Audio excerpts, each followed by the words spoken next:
Chapter 1. What is priesthood? The subject of the priesthood is one that seems to be forgotten, looked over, or passed by most of this generation, and indeed has been by many generations past with very few exceptions. Times and Seasons 4:9, editorial. Priesthood is a powerful influence, an unbelievable authority from God to man, and an awesome power. Jesus used it to heal the sick, to give sight to the blind, to feed thousands on a mountainside, to walk on water, and to change water to wine. With this power he commanded the elements and raised the dead. He did everything that could be required of a priesthood holder. He lived his life as a true representative of his Father. But in spite of all these demonstrations of priesthood power, he was rejected and ultimately crucified. Although he was the great high priest of his Father, the devil nevertheless had strong influence in his life through the weaknesses of the people. Though Christ was without sin, they cast stones at him. Though he showed them love and righteousness, they returned hatred and opposition. Regarding priesthood power, he set the example for all others to follow. In the Holy Priesthood, Vol. 1, page 15, this author lists what the priesthood is and is not.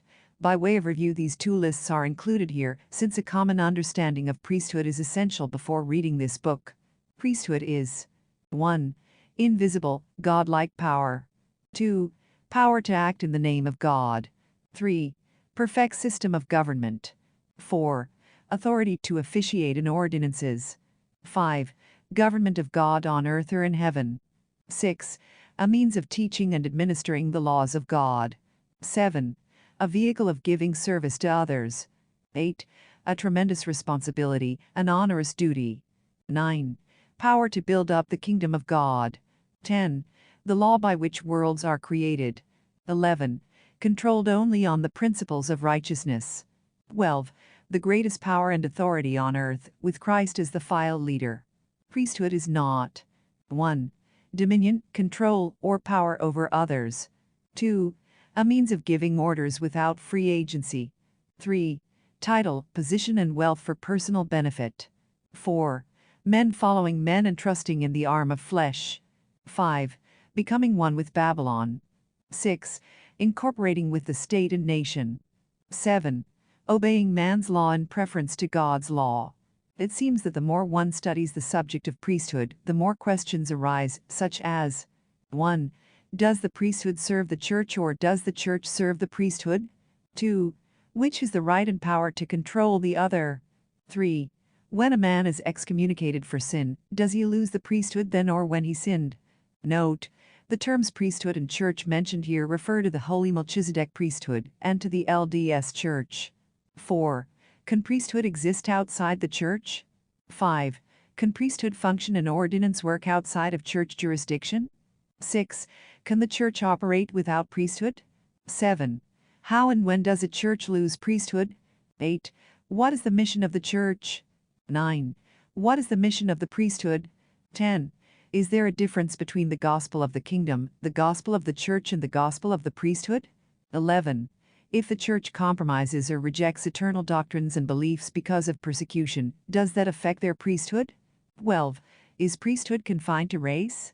13. Which should come first, church or priesthood? 14. In case of apostasy, how does it affect priesthood, the church? 15. Do spiritual gifts originate within the church or the priesthood? 16. In the analogy of a man driving a car, which one would represent the priesthood, the church? 17. If the church loses priesthood, would it generally come from outside or inside influences? 18. Is the gospel more important to the church than the priesthood? 19. If a man loses his priesthood, does it affect his position in the church? 20. If a man is excommunicated from the church, does it affect his priesthood? 21. What causes a man to lose his priesthood? 22. How does a man know when he has lost his priesthood? 23. Can a man receive the priesthood if the words of conferral vary? 24.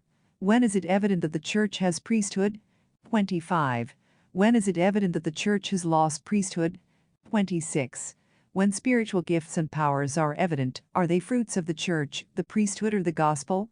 27. Are priesthood powers intended more for the church or the individual?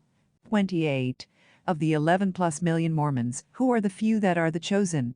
These questions will be discussed in the following chapters with the hope of providing a better understanding of priesthood powers. Every man who holds the priesthood must expect opposition equal to the power of that priesthood. The world may temporarily bask in its pleasures, peace, and prosperity, but the priesthood holder is in for temporary trouble, trials, and testing. Jesus said, "I came not to send peace, but a sword." Matt. 10:34, because it is a spiritual battle between Christ and the devil. And, like most battles, they result in victory for some and defeat for others. Bearing the priesthood is indeed a two-edged sword, providing either great blessings or great condemnations. By comprehending this gift and responsibility from God, man can better magnify this calling.